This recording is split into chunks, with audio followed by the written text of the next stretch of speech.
Fijaros que el uso de las matrices siempre es el mismo, es siempre con un doble bucle.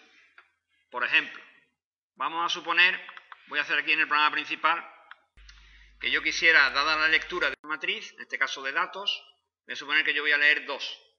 Es decir, que repito esto y que repito esto. Pero ahora en vez de llamarle datos, le voy a llamar datos 2. Porque lo que yo voy a querer hacer, por ejemplo, es sumar las matrices. Yo tengo definidas dos matrices, datos y datos 2, que las puedo leer de ficheros diferentes, y yo quiero sumarlas. ¿Cómo haríamos la suma de matrices? Vamos a leer el número de filas y columnas diferentes. Es decir, que defino aquí otra variable número de filas, 2, y número de columnas, 2. He leído dos ficheros diferentes, cada uno tendrá una matriz. Vamos a suponer que el número de filas y columnas van a ser iguales. Es decir, que yo previamente voy a comprobar aquí si nfil es igual. Recordad que se pone igual a nfil 2 y que ncol es igual a ncol 2. Y en ese caso voy a sumar las matrices. Voy a hacerlo primero aquí en el programa principal. No es el sitio adecuado para hacerlo. Ya sabéis que todo habría que hacerlo con funciones. De momento lo voy a hacer aquí.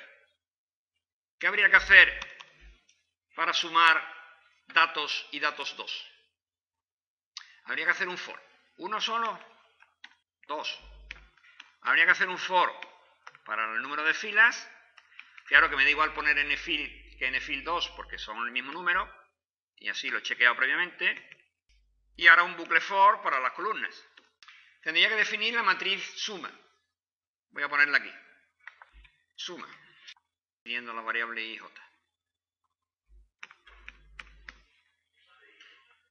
Suma de ij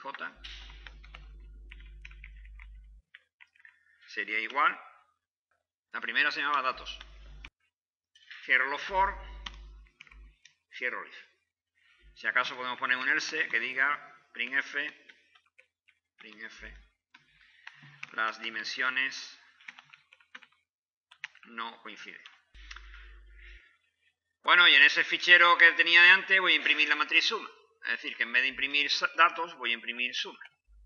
Fijaros que el nivel de reutilización de las funciones es importante, porque yo ya tenía mi función de lectura, ya tenía mi función de escritura, y lo que estoy haciendo es reutilizándola. Mi función de lectura me sirve para cualquier matriz, mi función de escritura me sirve para cualquier matriz.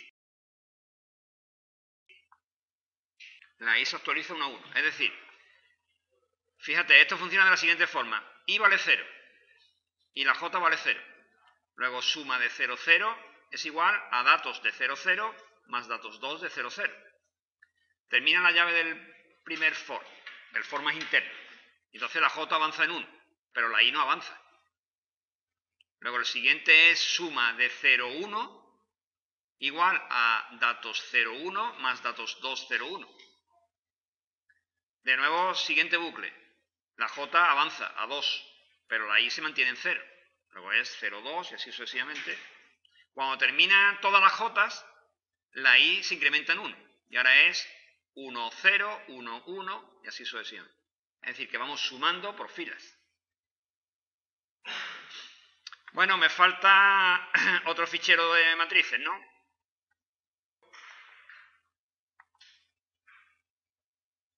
Que se llame matriz 2.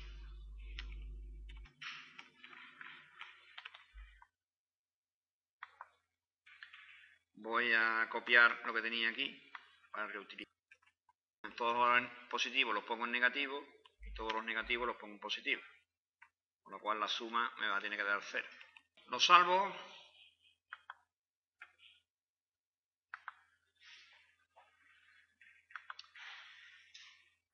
Y lo pruebo.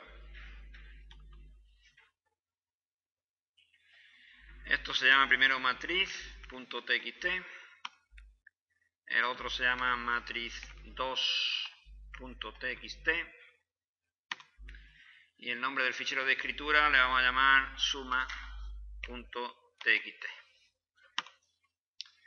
En pantalla no sale nada, pero nos vamos donde se escriben los proyectos Y aquí hay un fichero suma